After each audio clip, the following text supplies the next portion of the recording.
Welcome back to Conversation with Buddy. I'm your host, Buddy Puckett. Well, thank you for being here again this week. We appreciate you. And really the goal of this podcast is that you get to know somebody in our community just a little bit better. Today will be no different. We have a great guest. I know this guy. We've known each other for probably, I don't know, maybe a decade or so, but we don't know each other very well. But we're going to get to know each other really well. So without further ado, welcome, Jon Moore. How you doing, John? I'm doing good. Thanks for having me on. I appreciate it. Dude, thanks for being here, man. Yeah. So here we are. We've talked about this I think we started talking in January, maybe? Something like that. Yeah. One thing I do at the end of the podcast we're doing is like, hey, who do you know that you'd like to see on the podcast, or who do you know would like to be on a podcast? Yeah. Chris McEwen recommended you. Yeah. Quality Men's Health. Quality Team Men's Health. So how do you guys know each other?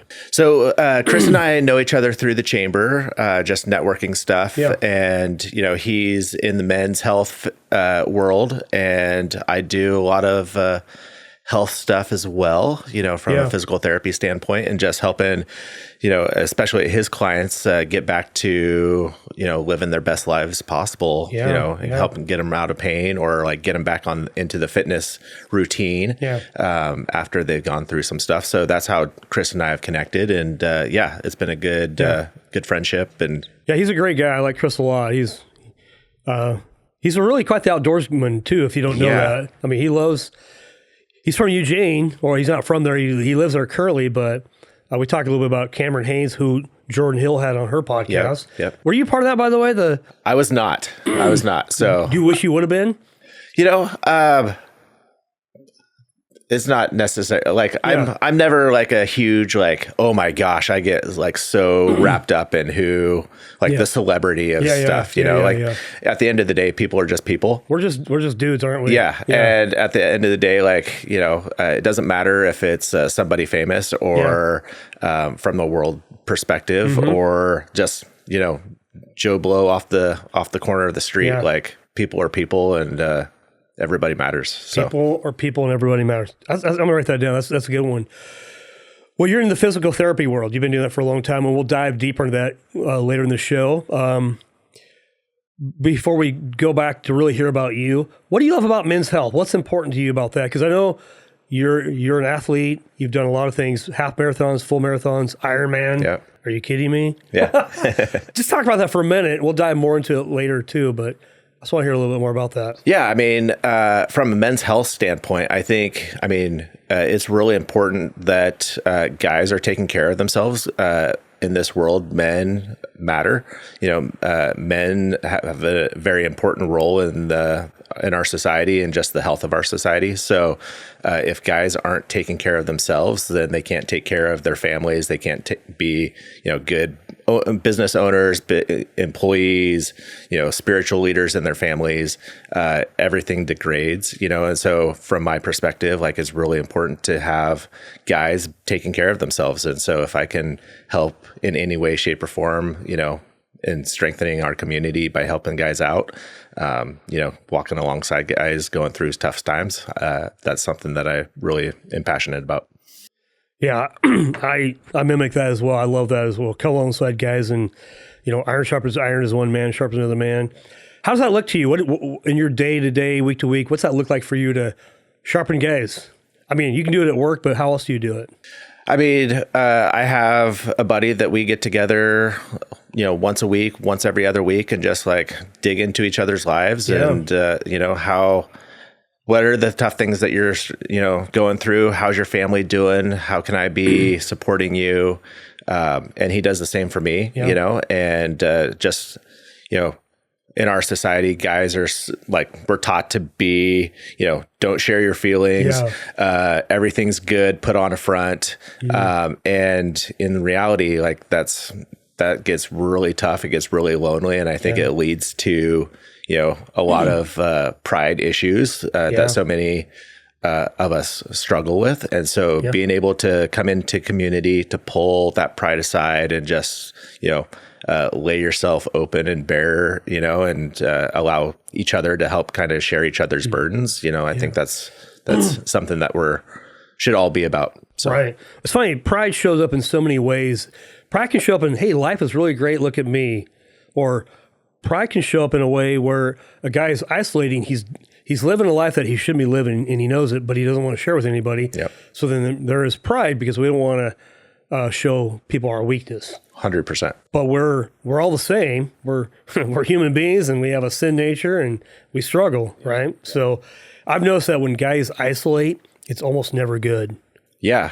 Well, I mean, left to our own devices, we're always going to get ourselves into trouble, right? Yeah. You know, and so whether it's having a guy that comes alongside you and says like, "Hey, stop being a bonehead," like you're going down the wrong path, and you know, having guys that have been down those paths before that have been like, "Hey, you're going somewhere I've been before, and it's not going to take you," you know, and so pulling somebody back aside and saying like, "Hey, this is a better path for you to go." Yeah. You know, same thing with, you know, spouses, wives, you know, being able to be a compliment there and just like, hey, like you're making foolish decisions. Yeah. So be accountable is what it sounds like. It's kind of what you're saying. Yeah.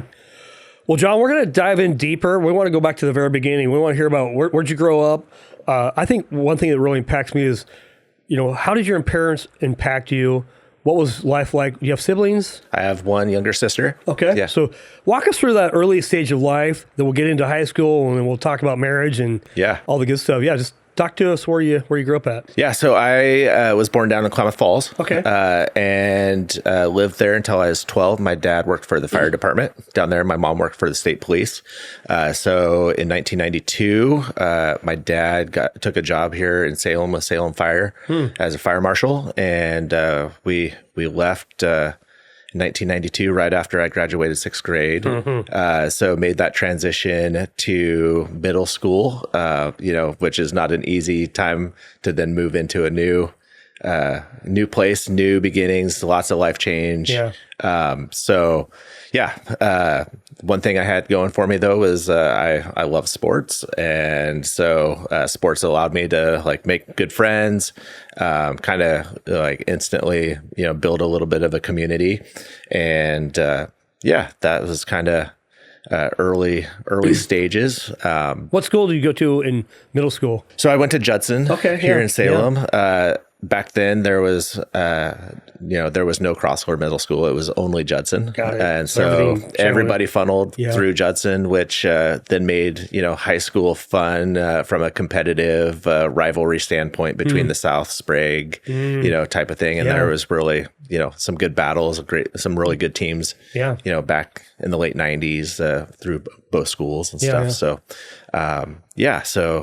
went on to Sprague, graduated from Sprague in 98.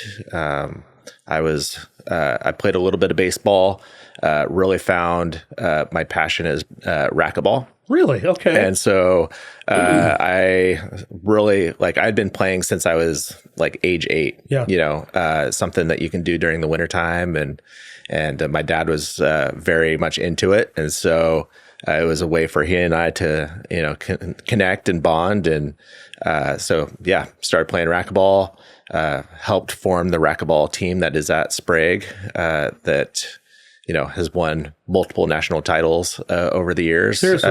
My senior year was the first that we won the national championship. How'd that feel? That was pretty awesome. I mean, to start a team my sophomore year, we had 5 people total on the team my sophomore year. To then go on, we had over 60, almost 70 people on the team total, 30, I think, that went to nationals, and then, come home back with a national championship. National champ. Wow. Yeah, that was pretty cool. That's a pretty big deal. So, I didn't even know that Sprague had a racquetball team. Yeah, they still do? Yeah, it's still going on. It's spearheaded now by Bill Edmiston, and they do a fantastic job. Yeah. It's a club sport, and so, but the cool thing is, like, we were able to get it where you could letter in it. So if you've been in the program, you carry a certain skill level, GPA, all that kind of thing. That kids can letter in it. So. Let's talk about mom and dad. You know, how did your mom and dad impact you?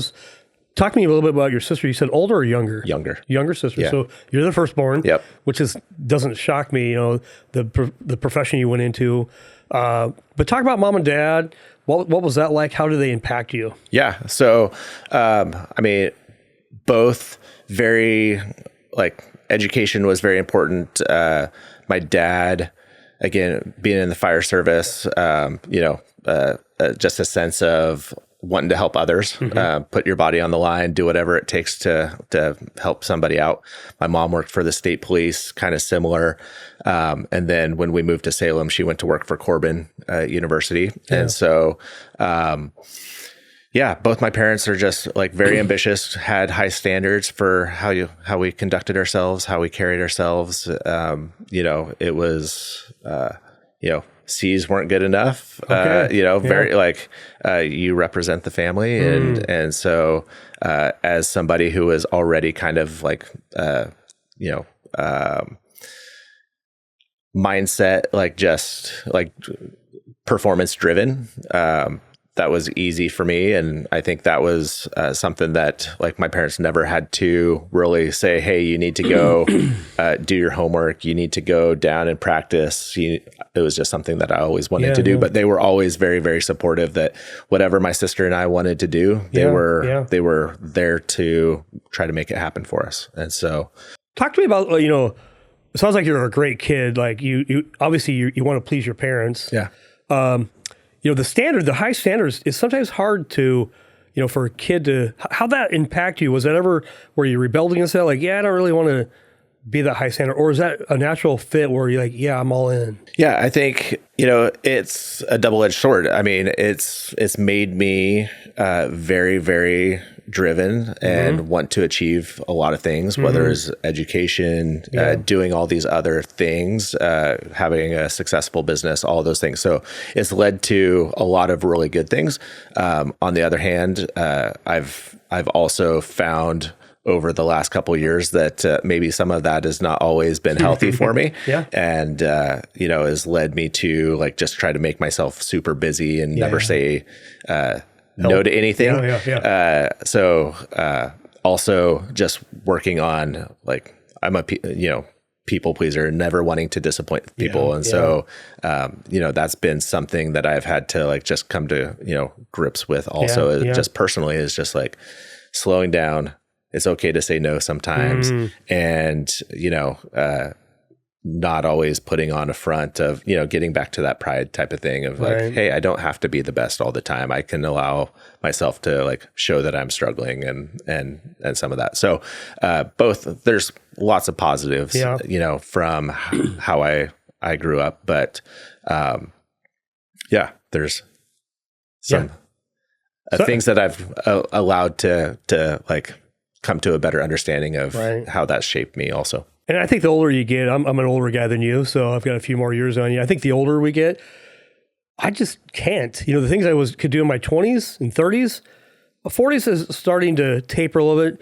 And by your 50s, I'm, latter 50s, I just can't do some of those things I thought I once could do. My brain says, you can. My body's like, no, you can't. The amount of hours I work in a day are a little less. Recovery time, a little less. So, whether you want to admit it, it takes its toll, and pretty soon you have to just go, you know what? I can't do what I once did. And so it's easier to say no, but I'm with you, or you want to please everybody. You want to say yes to everybody on everything. And tell me about, your faith walk. When did you come to know Christ? What's that look like for you? Yeah. So I grew up in a Christian home. Okay. My grandparents were believers. So always around it. I gave my life to the Lord when I was 8, I think 3rd grade, when I was in Klamath Falls, got baptized by my dad down there, in our church. And but really kind of like moving to Salem, then kind of going through high school, kind of got pulled away from the church, stuff a little bit, just kind of went through some things as a family that kind of pulled us away, and then got busy doing other things, with sports and that kind of thing that, looking back probably wasn't ideal, but also, never completely like left my faith. And then after I graduated high school, kind of the Lord opened up the doors for me to be able to end up at Western Baptist, which is now Corbin. Okay. And that's really where my faith like started to grow. I was being surrounded by other believers, professors who were challenging us, educating us from a Christian perspective on how, the body works and is designed by God, all of these different things that just incorporated and just really challenged me to like take my parents' faith, my grandparents' faith, and make it my own. Yeah. And that was a very, important time period in my life, and that's when I met my wife as well. And we'll talk about this too, because I think I see, I quasi grew up in a Christian home. It was really probably high school years when I started going. What do you think the struggle is with a parent or with a kid who grows up in a Christian home, and then after high school, they kind of go off to do their own thing where mom and dad aren't there anymore? Yeah. So is there anything that you learned growing up in a Christian home that you might do differently with your kids that maybe you didn't do when you were a kid? Does that make sense? Yeah. No, I think, one of the things that I've been able to just like observe over the years is like those kids that grow up in a Christian home, they're surrounded by church. They're always just like in that same community, the same essentially bubble, and protected by their parents from kind of the outside world. When they get out on their own, they're like exposed to all these new things, and they're like, oh, I don't have an answer for that question. Right. I've never experienced that. I've never, and like the world is like, exposed and open to them. And then they just like, they don't have the self-control or, just the knowledge to kind of open and, unpack some of that stuff and be discerning with it. So I think that's where kids can then just like go off the rails essentially with some stuff, and find themselves really far away from, where the Lord would want them and where their parents would desire for them to be. Yeah. But for us, kind of observing that, like my wife and I have made it a very important part to like, we're going to talk about the things that are going on in the world with our kids. Like, even as early as like 3rd, 4th grade, my kids knew what was going on, like we've unpacked it. And my kids, I think, have really been very, have a very good understanding of like what's going on in the world, what they're shaped and how our faith, can, unpack and explain some of the stuff that's going on, in the world, whether it's wars or, different ideologies. It seems like, as parents, I'm a parent. So, I think we try to shelter our kids from the world, but then at 18, okay, you're going to go out in the world and now you're not prepared. Yeah. But I like how you said that of course you're protecting your kids, and yes, you're going to shelter to some point, but at some point in time, like this is the real world and life doesn't care. Yeah. And so how do you deal with that? And I think you're causing your kids to actually think about what's going on and go, hey, what would you do in this situation? What's this mean to you? And I think that's good. I think a lot of parents don't want to tell their kids what they did when they were younger. Like I think if we can be more transparent. Totally. I always said to my daughters, I go, hey, I'm happy to tell you anything I've ever done, but don't ask if you don't want to know. Kind of. But let's talk about it. What'd you do? Did you, yes, I've done that, and whatever else you want to ask. Yeah. But being transparent, hiding that from our kids doesn't help them. Totally. I like to expose. This is my action, and this is my consequence. What do you think? Yeah, probably not a good idea, Dad. But it gives them the opportunity to live vicariously through me and go, I don't want to do that. Yep. So that's good. Okay, after college, you meet a girl named Sarah. Yep. Talk to us about that. Well, I want to hear about that. Yeah. So that's kind of a funny story. So Sarah and I met during my freshman year at Corbin. Okay. So she was still a junior in high school, living down in the Bay Area. She's not even from here. No. Okay. So she had come up to visit one of her friends who was a freshman at Corbin during their visit to open weekend type of thing. And her friend Jill and I were very good friends and hung out a lot. So it was just natural when she came up to visit that we all kind of spent the weekend hanging out. And that's when we first met. It was back in the days of AOL Instant Messenger. And, so she and I would just kind of correspond back and forth together. And eventually that kind of just led to a relationship when she then decided to come to Corbin for school.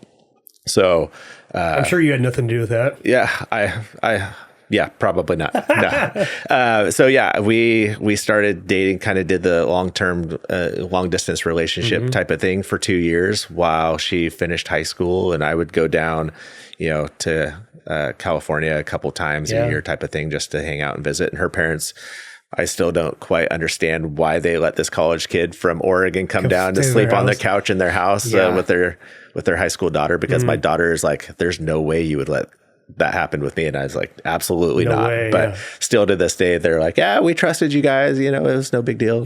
So that's how Sarah and I met. And so then we got married in 2002, right after I graduated out at Corbin. She still had 2 years left. Okay. So you guys have known each other for maybe 4 years, it sounds like, then you got married? Yeah, so we started dating, met each other in 1998, got married in 2002. Okay, my math was right. Yeah. Okay, good. Awesome. How long have you been married? So it'll be 24 years this August for us. So time flies, man. Yeah. 24 years. Yeah. What's the thing you love most about your wife? Why was it her? Why was it that just God picked her, or what was it about her that was unique to her? Oh gosh. There's too many things to totally answer. I think she'll appreciate this, by the way. Yeah. One of the things I always like to tell her, she was the first girl that I could hang out with for more than 3 months that didn't annoy me after 3 months. So is that right? Yeah. So no, that was, so I like to give her a hard time about that, but no, she was just, kind of everything I imagined and more, and she was very strong in her faith. Yeah. And, I knew that if I had any shot of, gaining her attention, that I needed to be strong in my faith also. So that really pushed that forward a lot. She's very, very patient. She compliments me a lot of people say like, oh, our spouse is supposed to complete us or whatever. No, it's not. She doesn't complete me. She compliments me very, very well. And everything that she's great at are the things that I need help in. And so she's, so that's, I think more than anything else, she's extremely patient. She loves the Lord, and she's a great mom, great friend, and yeah. Yeah.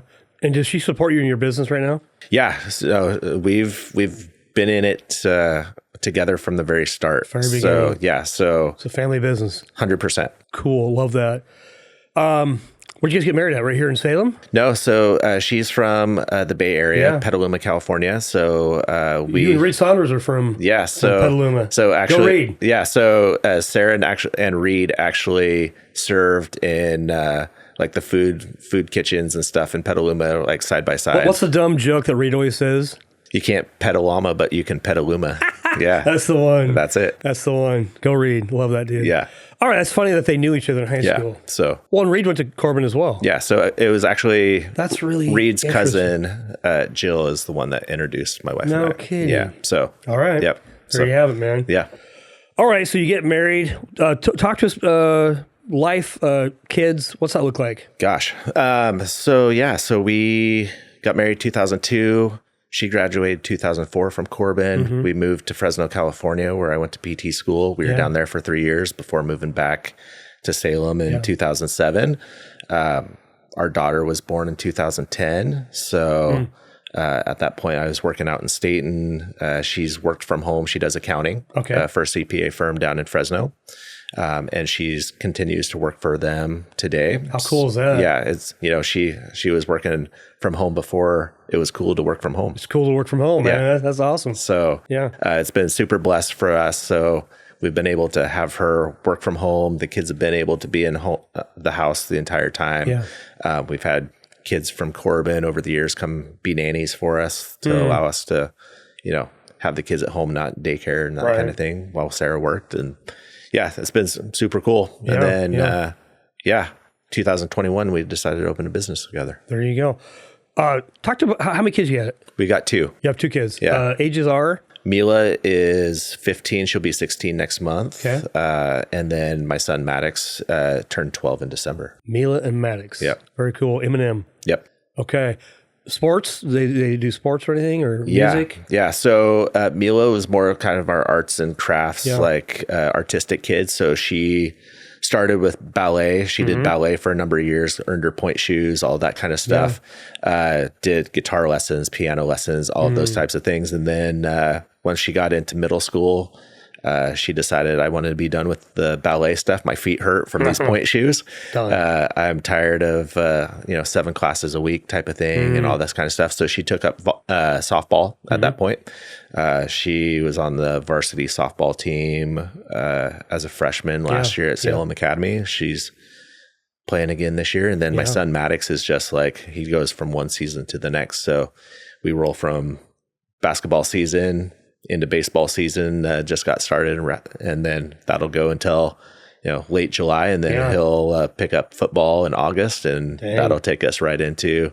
Mila's in what grade? She's the sophomore. And your son's what, 8th grade? He is a 6th grader. Oh, 6th grade. Okay, got it. So he's gonna be an athlete. Yeah, for sure. For sure. Yeah, cool. Yep. What's it mean to be a dad? It's the greatest thing. I mean, where you get a chance to like really, pour into kids and just help shape them. And again, like going back to what I was saying earlier, just like help them frame, what the world looks like from a godly perspective, and just trying to teach them like how to be good human beings and ambassadors of the Lord. So, amen. Yeah, I like that, ambassador of the Lord. That's what we're called to be, for sure. When you think about PT school, what made you want to be a physical therapist? What was important about that? Yeah. So, it was something that had been on my radar since I was eight. My dad, going back to racquetball, my dad had a guy that he played racquetball every week with, who was a physical therapist. And so my dad was like, "You like sports? Have you ever thought about physical therapy?" And I don't know what physical therapy. How old were you when he asked this? 8. I like this. He was already planting some seeds of just 100%. to think about this. Yeah. So I was like, yeah, that sounds like a pretty cool job, but I'm going to be a Major League Baseball player. So I kind of went into, high school. I'm going to play sports. I'm going to be, and then suddenly that didn't work out. I was no longer, good enough, I guess, to play baseball any longer. And so then it was like, okay, how do I stay involved with sports? Yeah. And so at that point, I really was like looking at careers. I love the human body, love athletics. Yeah. What jobs kind of work into that, And so I was like, athletic training seems pretty cool. PT was definitely kind of on the radar as well. And so I just started like exposing myself to those professions. So senior year of high school, like health occupations class, we went out and did tons of job shadowing at different, health professions. I got to look at orthopedic surgeons, athletic trainers, PTs, family physicians, all of those types of things.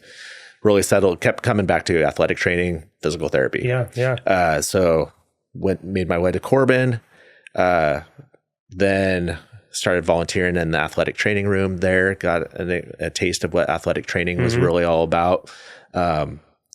Decided like, this is really cool. I like working with athletes, but sometimes athletes can kind of be jerks and a little needy and just ego, maybe. Yeah. All of that. And I was like, that's kind of off-putting to me, and the amount of hours that athletic trainers put in for the amount of and the evenings and weekends weekends, it doesn't matter. Road trips. Like if you want to have a family, it makes it really not conducive to a great family life for sure. It's challenging. Yeah. It's challenging. And so, I started looking at physical therapy really a little bit stronger and, volunteered, at a clinic here in town, and really started like getting my feet wet with that. And then pretty soon, like I was not volunteering anymore, but I just didn't go away and they offered me a job as an aide and I was like, all right, cool. I'll do this for 2 years while my wife, until my wife graduates. And so that was really kind of how I landed in physical therapy. Plus my senior year, I had like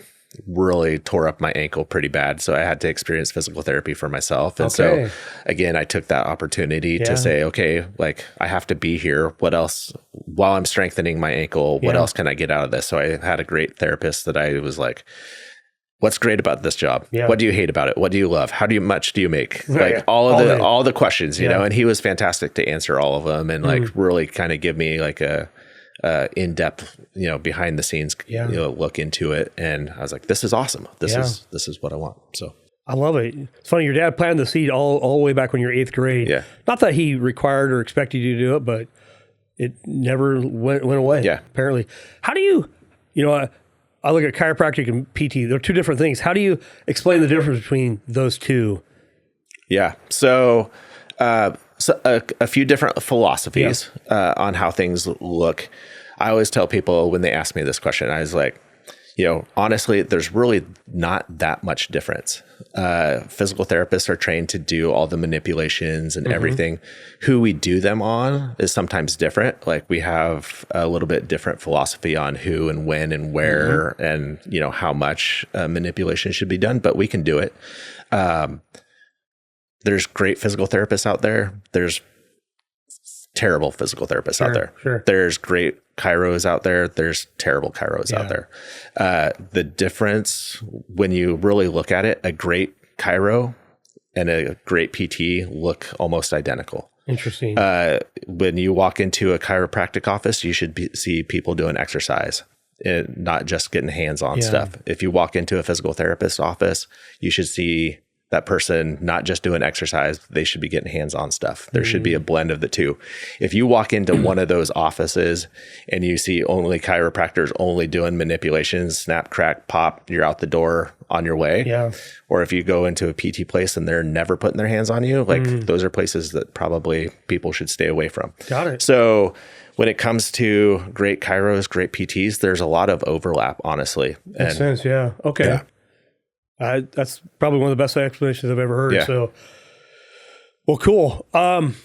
What for fun? What do you guys do for fun as a family? You guys travel a lot. Do you what's the best trip you guys ever taken? What's that look like? We like to travel when sports seasons allow. Right. So a lot of our 1 month in summer, like July go. Yeah, a lot of our summers are filled with being at a ball field. Okay. You know, with baseball. Softball type of thing. So we enjoy that stuff as a family. Yeah. Our most favorite trip by far was a trip to Hawaii. A couple years ago, we did Maui for like 5 days, and then love Maui, man. Yeah, and then we did Kauai for 5 days On the same trip? Same trip. 10 days. Yeah, so 10 days, 5 on each. Kauai, like I think, was by far our favorite, and like that's my happy place on earth. That's your like, happy place. Honolulu Bay up on the north end of Kauai, like it doesn't get much better. Okay, what's it? Is it Pat's Tacos that has a little? There's like this little shop or a little trailer right by the bay you're talking about. So, do you guys do the helicopter tour at all? We've never done it. That's on my bucket list. I also want to do like the Nepali coastline tour, like boat tour. Yeah. Like I want to do that someday. But so you're going to go back to Kauai? 100%. 100%. Yeah. But I like getting out there and surfing and, you know, doing the snorkeling gig and body surfing and all that kind of stuff. Very cool. I bet your whole family likes that too. Yeah. Yeah. Yeah. Yeah, Maui to me and Kauai it's like heaven on earth. When we go to heaven, well, heaven's gonna be better than that, but it's heaven on earth. It's like there's no greater place. It's as close to heaven as we get. Exactly. Yeah, let's talk about what's the future of your business. So, as you guys migrated to working for different people, you said in 2021 you guys opened up your practice. What's that look like? Give us that journey until you open up your practice. What's that look like? So we had really started the process of opening the business in 2018. Okay. So we had spent 2 years essentially we had spent quite a bit of time just kind of preparing for it. I was working at other place, which I had a 2-year non-compete clause in my contract. Got it. You can still do it. You just can't bring your clientele over. Is that what you're saying? I couldn't. My contract was I couldn't work within 25 miles of Staten for 2 years. Got it. Doing any type of physical therapy. So that really kind of limited stuff. The legalese part of things that was probably not enforceable. But you don't necessarily my thought was, I don't really want to start a business with bad mojo. Right. You want to honor people. Yeah. And the physical therapy world community in Salem and surrounding areas is so small. Everybody knows everybody. So starting a business with bad mojo just wasn't, good, man. Really working for me. So I went to work at the only place that would get me out of that, which was Kaiser Permanente. Okay. So I did that for, was supposed to just be 2 years. That was your transitional piece there. Yeah. So that was going to get me out. I couldn't take my clients. I couldn't take referral sources, all of that kind of stuff. So my plan was to be at Kaiser for 2 years. If you remember 2020, I remember. COVID hits. Man. And so we were a week away from signing a lease on a space in the Meridian building, right there on Commercial Street. And so we were a week away from signing a lease. It was almost completed when COVID hit. And when COVID hit, we pushed, the pause button. And we're not starting a new business. And at that point, we were still kind of planning on doing the traditional insurance model of physical therapy. And that really kind of gave us a pause and a reset of how do we really want to build this out? What do we want to do with this? Gave us a lot of time to have clarity. And I mean, we really feel like, the Lord was protecting us through COVID by making some choices that probably wouldn't have been great for us. Can you imagine? Sign that lease. Now what? Yeah. You can't be with people. You can't be with people. All the doctors' offices are closed. They're not doing surgeries, all of that type of stuff. So we, handed protection for sure. Amen. During that. So, for the next 2 years, I continued just to look at, where spaces around town, how we do things. We really kind of shifted gears on what our business model looked like during that time. And then in 2021, when COVID was kind of coming to an end, or at least we were allowed to get back in person, and we were still doing some mask stuff and that kind of thing. But we opened up, and that was just, we knew through each season of the preparation that the Lord was really kind of just opening these doors in the right moments at the right time for us to walk through. And, we were just stepping out in faith and taking the risk. So, we opened in 21. I worked as a solopreneur, solo practitioner, running. I was, marketing team. That's a long day, man. Cleaning, all of that kind of stuff for the first year. I was really fortunate to get connected in the first, month or two with Jason Conrad from the Salem Capitals basketball. I became their PT. No kidding. And, that's a big deal. And athletic trainer for their first season. So you kind of got your athletic training and your PT all in one. Yeah, it's been That's super really cool. Good. So I connected with Jason. Those guys then became my 12-man marketing team. So they started going out and telling everybody about us. People started seeing me at the games working on guys, and things started to go, build from there, where I was then asked by Mickey Walker with Mavericks League to come out and do the same thing that summer with them. So I was out there for 96 baseball games that summer, taking care of all 100 plus players in the Mavericks League for an entire summer. So your clientele really isn't the average Joe, because your office is in Staten? No, it's our office is downtown Salem. Oh, it's downtown Salem. Yeah. I don't know why I thought you were in Staten. I was out in Staten prior to. That's right, prior to. So is your perfect client really just the athlete? I mean, if you have a team, a basketball team or a baseball team, that's probably the perfect clients. You would think. Really the perfect client for us is the person who just takes their fitness and their health seriously. Okay. So our youngest patient is 7 years old. Yeah. Our oldest that we've seen is 94. Whoa. Okay. And so we've had everybody in between for all types of different orthopedic injuries and stuff. So we just want to help active people who take their fitness and their health very seriously, get back to doing the things that they love with the people they love to do them with the most. Okay. Let's talk about you. I want to hear, because I know you take your nutrition, your health, your workout pretty seriously. Tell us about you. What does a day look like for you, for your workouts? Talk to us about the half marathon, the marathon, the Ironman. I want to hear the journey of you, Jon. Really, I'm inspired by it because I think you're probably a lot more driven than me. I want some of what you have, so give me some. You know? Yeah, sure. So it goes back to, I always was in sports, super competitive. If you're not winning, it's not fun, so that was kind of has always been my mindset. So I like to challenge myself. I like to do hard things and do things that people could say that, can't be done or it's too hard, and I just like to take that stuff on. So whether that's running, it started off, my wife, after we had our first, was like, hey, I want to run a half marathon. Your wife? My wife. Okay. She's tough. I had never been a runner. Okay. I had never run before that. I had always played ball sports. Yeah. Running was the worst thing I could imagine. Thank you. So I'm not the only guy. So running was the worst thing I could think of. Put a ball in front of me and I will chase it like a dog all day long until I drop, right? But running for fun, not my thing. But as a PT, I knew I needed to work on some strength stuff. Before doing that, I needed to have a really good pair of shoes. And that's what we started with. She's never run a half marathon. I got the bug. I loved it. Started running 5Ks. Pretty soon 5Ks turned into half marathons.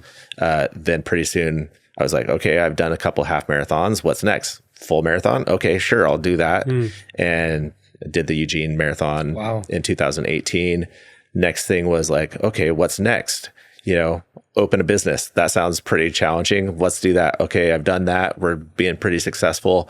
We're starting to see these guys and ladies that are triathletes coming in, and we just got the Ironman here in Salem. Yeah. So we had to be out of town the first year. Second year, I volunteered in the medical tent and was out there at the finish line, like just watching people come across, making sure everybody was safe, not dehydrated, all those types of things. And I'm watching all these people come across, and I'm like, they can do it. I can do it. They can do it. I can do it. I'm doing it next year. I'm doing this. So we get home from volunteering. I did stuff in the medical tent, finish line. My wife volunteered out on the course. She comes back. We get home. She's like, that looked awful. I would never want to do that. And I was like, I'm signing up. And I literally signed up the next day. Wow. And now I've done it. I'm signed up to do it again this year. That this will be my third. Wow. 70.3. So. Yeah. You definitely like a challenge, and I like to do hard things. That's what you said, man. So good for you. Yeah. So my normal day, like right now, is I wake up at 5. Yeah. Get in a workout, whether it's going to the pool and swimming for an hour, getting on the bike, go for a run, come home, shower, eat, try to get in a little devotion time. Yeah. Get to the office typically, usually around 8 or 9. Yeah. Then my day goes until 4, 5, depending on the day. Today it'll be 4 after I get done going out to Corbin University and seeing some athletes out there. And then I'm home. Yeah. Take it, in the years past, I've coached my son's baseball teams, basketball teams, football teams, those types of things. This year I'm coaching, I'm an assistant coach for a varsity softball team out at Salem Academy. So wow, your day doesn't end, man. It's full. It's full. It's full. But I like to say it's full with the good things. That, I'm not busy. I just say you could use the word "I'm really busy," but you're saying that's a full day. It obviously brings you joy, or you wouldn't do it. Yeah. So it goes back to I like just investing in others. And yes, I have a hard time saying no, and sometimes I need to say no to more things. But if it's not taking away from my priorities with my faith, my family, my business, and if I can still pack some more stuff into it, then and does your wife give you the sign like, okay, Jon, you've got a little bit much on your plate. What's that look like? Does she have a voice in that? 100%. Yeah. I never do anything without consulting her. Yeah. You know, that's really good, man. Yeah. So learned that a long time ago that, you know, making decisions without her input was not healthy for our marriage. I've tried it. It doesn't work well. Yeah. So, no, like when I got asked to be a varsity softball coach this year, I consulted with her, I consulted with my daughter, and it was like, hey, if I do this, I'm going to be your coach. You know, how does that impact our relationship? I don't want this to get into the relationship with us, you know? And my initial response was like, no, I can't do it. I've just got too much stuff on my plate. Yeah. It's not healthy for me right now to do it. Things kind of changed. Nobody else would say yes. So I was like, okay, I'm going to say yes in a limited fashion, you know, type of thing. Yeah. And so that's how it's going to work. Yeah. So, but yeah, I love your boundaries and stuff, because the fact that you allow your wife to speak, or your daughter or your son speak, I think it's fantastic. You know, growing up with our girls, you know, we have a lot of family meetings, and the first question is, Dad, did we do something wrong? No, we're just having a family meeting to make sure, you know, I'm doing what I'm supposed to be doing. I need to be held accountable. And one of my favorite things I figured out is, the way I lead my family impacts them, good or bad. And so I need feedback. 100%. And so I respect that. I think us guys could probably learn that lesson. We might have to learn it a few times. Yeah. But for sure. Hey, when you talk about shoes, what's a great shoe? If you're going to be a runner, like I'm not a runner. I'm trying to be a runner, and I'm not joking. When I go to work out, like a year ago, I don't run on the treadmill. I usually walk an incline, and then I go do my workout. Yeah, my strength workout. But so a year and a half ago, I started doing pull-ups. Back in high school, you know, we could do 25, right? When we weighed a lot less. Yeah. I could do like 2. I thought, okay, if I worked at this for, I do 2, I hang, I do this, and I keep at it. I can do 3, then 4, then 5. I got up to where I could do 17. Yeah. And I thought, well, if I can do that, I can jog for a minute until I'm bored. Okay, yeah, 2 minutes, 3 minutes. You know, quite funny, I'm up to 6 minutes. There you go. But I could keep going. I'm choosing to stop because I don't want to overdo it. I want to make sure I'm bored at 6 where I need to go 7, 8, 10. Maybe one day I'll be at 20. Maybe one day I'll do a 5K, a half marathon. I don't know. I'm not sure if that's my goal, but I'm enjoying challenging myself. For sure. So when it comes to shoe wear, there's a million different options out there. Yeah. The research says the best shoe is the one that's most comfortable when you put it on. Okay. Yeah. So, all these shoes companies put millions and millions of dollars into, sponsorships and advertising and saying that, oh, you need a carbon plated shoe, you need this and that. The fact of the reality is the research says get the one that fits and feels the best when you put it on and walk around in it and run in it in the store. So you don't need anything super fancy. I would say, like, depending on what type of distance you're trying to do is going to dictate a little bit of a different shoe, and age certainly factors into it as well. Like, our older athletes find that having a little bit of extra cushion in their shoe makes a big difference on how their joints feel after their run, right? So, the Hokas and different stuff were very cushiony is great. Those shoes don't work very well for somebody who's wanting to run a really fast pace because they're too squishy and they don't have any like responsiveness and they don't feel the snap of the turnover. So getting them into something that's a little less cushioned, a little bit more snap, like, makes a difference. So, there's lots of different options. So what shoe do you wear when you're running? So I'm a Nike guy. You're a Nike guy. Okay. I'm a Nike guy. They just fit my feet well. And, Oregon, come on. Yeah. So I'm a Nike guy.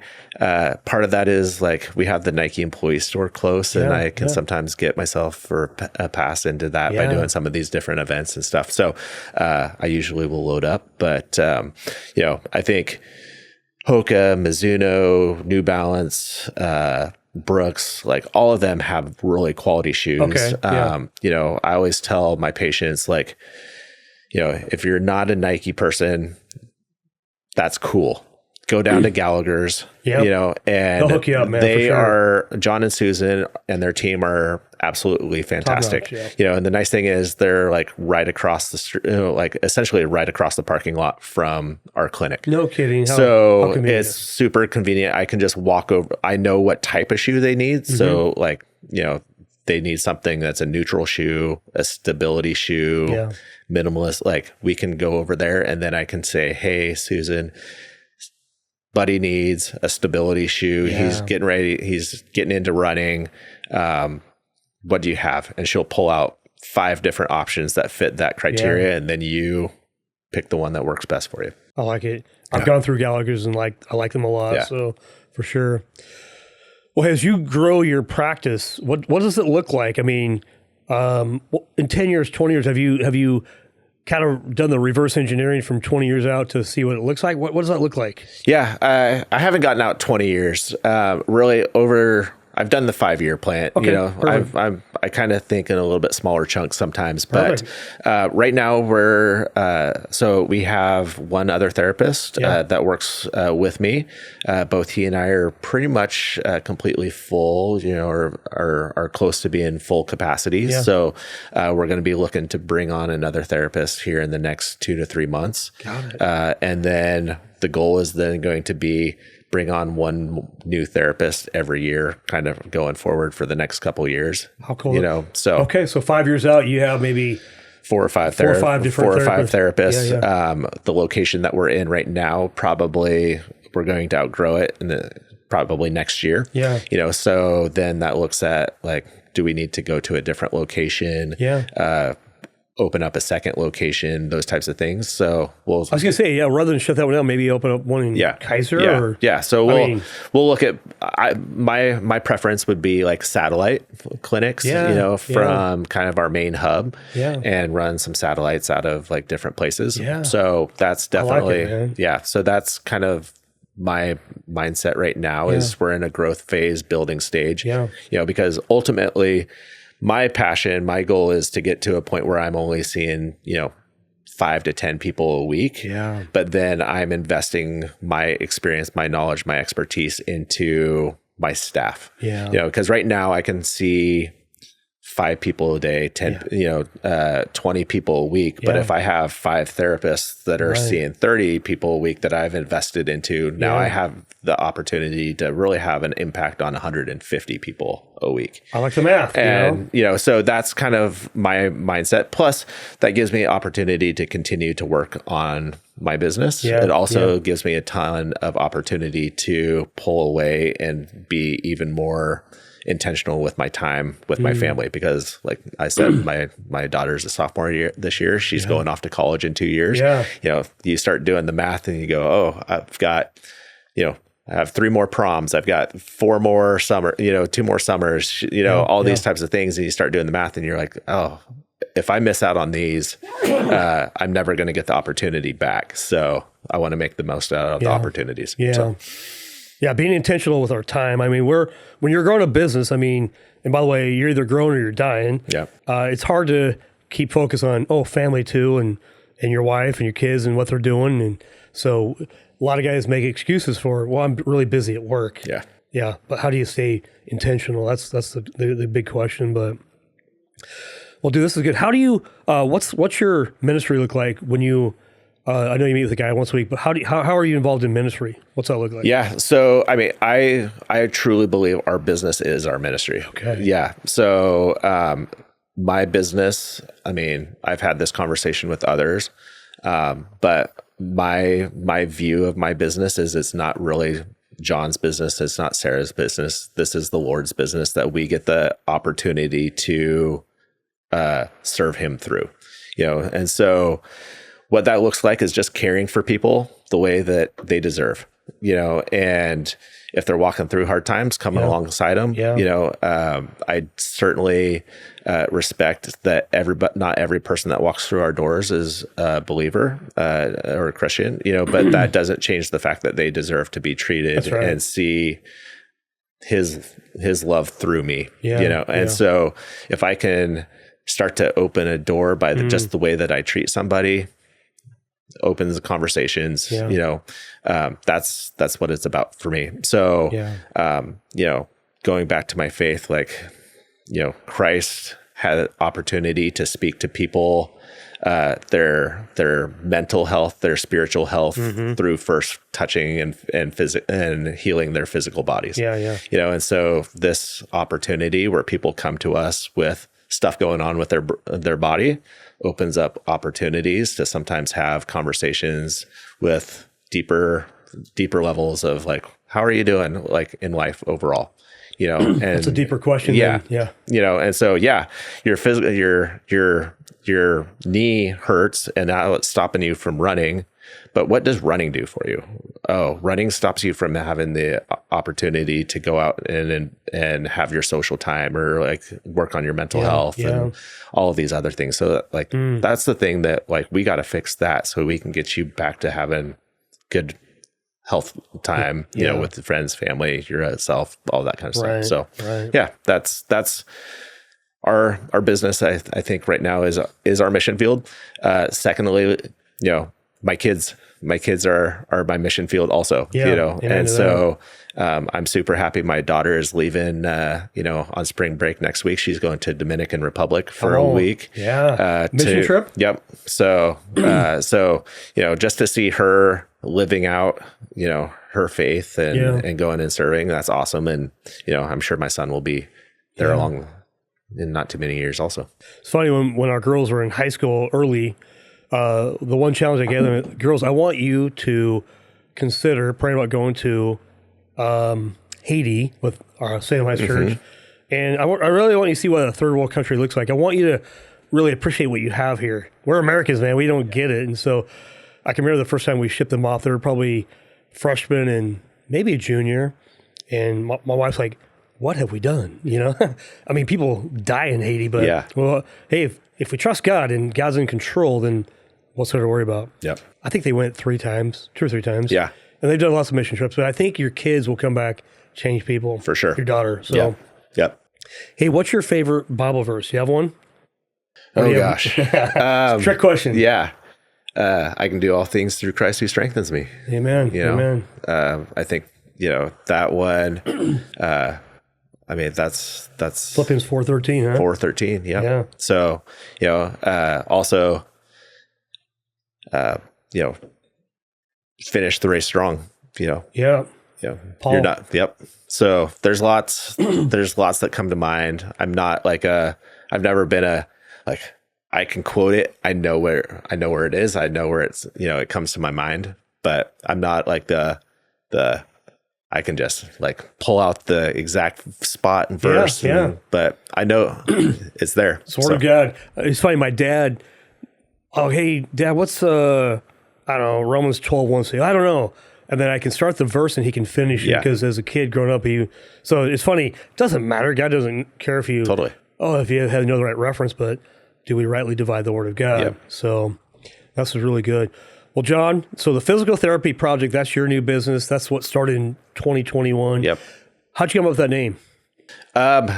It was a work. It was a work. I mean, you know, the thing about it was we didn't want it just to be more physical therapy. We didn't want it to just be something that was just like run of the mill, you know? So we wanted to have something that like made people ask questions like, physical therapy project, what's that all about? You know? And so like just open up a conversation, even with our logo design, like that's a unique logo. That's not the standard PT logo, you know, everything about our clinic. We wanted it to look, feel completely different than any other physical therapy experience that people had before. And so that was a big part of how we came up with the name. But I mean, it took us, I told you, like it took essentially 4 years from when we first started the planning process to get through COVID and then to opening the doors. I mean, I think all the way up to like 3.5 years into it, we were still like, is PT project? Are we sure about that one? Are we going with that? Yeah. And so did you have a coach kind of working through with that, with you on that? So, not as far as the naming stuff goes.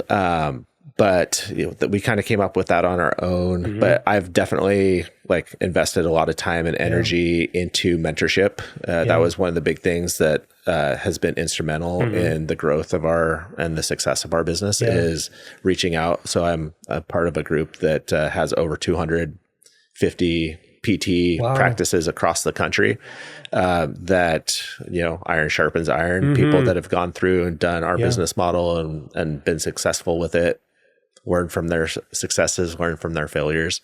Is that like a once a month deal or? Yeah. So I meet with accountability coaches and a group of PTs once a month. And then every 6 months we get together in person, somewhere. We're supposed to be in South Carolina here in a couple weeks. Okay. Are you going? I will not be. It's spring break. So it doesn't work. Yeah. So spring break, it's my opportunity to be with my family, Priority, man. And so, yeah. Yeah. But well, cool. This has been a lot of fun. Well, Jon, you have a lot of wisdom there, man. You definitely unpacked it, and being a husband, a parent, a business owner, a brother. Yeah. There's a lot there, man. There's a lot of pressure for guys to be leading correctly, and so I like your accountability. I mean, I think it's the thing that saves us. We're saved by the blood of Jesus, but to stay walking the path that we're supposed to walk. That's the important piece. Yeah, that's the goal. Is there any last pieces of wisdom you want to share with with the audience that maybe you didn't share? Is there anything left? Oh gosh, probably. Yeah. Right. I could go so many different ways with that. I think from like a physical therapy movement standpoint is like just get out and do something. Oh. Just move. Like my wife's grandmother lived to be 107. Her great grandma was 107 before she passed away. I asked her what she thought got her that far. What was her longevity built on? She said, "Jon, I made a point. I got out and took a walk every single day." She took care of her physical health. She said, "I read my Bible every single day." She took care of her mental health. She prayed every day. And she's like, "I stayed away from drugs, alcohol, gambling, all of these other vices that get people into trouble." Yeah. So I was like, that's pretty good wisdom. She took care of her physical health, her mental health, her spiritual health, and she stayed away from stuff that, would bind her up and get her into stuff. Yeah. That's great advice, man. Yeah, movement's a big deal. Yeah. So, well, hey, I appreciate you being here. Hey, we appreciate you listening this week and every week. By the way, if you know anybody that wants to be on the podcast, you'd like to maybe nominate them to be on here, or maybe you want to be on here, we'd love to have a conversation with you. And Jon, if you know of anybody that you think should be on here, we'd love to have them on here. Absolutely. Lastly, to connect with you, Jon, if somebody wanted to reach out to you just to have a conversation, maybe have a coffee, will they email you, call you, smoke signal? What will they do? Any of the above. They can reach me by email, Jon, Jon, at theptproject.net. Our website is theptproject.net. We're on all the social media, at the Physical Therapy Project on Facebook, Instagram. They can message us through there. Our phone number is 971-239-3272. They can call, text. If anybody ever has anything going on, they just want to talk to a physical therapist and see if it's even the right thing for them. We're more than happy. We do complimentary discovery calls all the time with folks, just to let them know how we, how we could maybe come alongside them and help them out. If we're not the best fit, then we've got lots of great contacts around the area and help steer them in the right direction for whatever they need. So cool. Yeah. Well, hey, I'll put all that in the show notes so people can reach out. And thanks for being here. Thank you for being here. Thank you. We'll see you next week.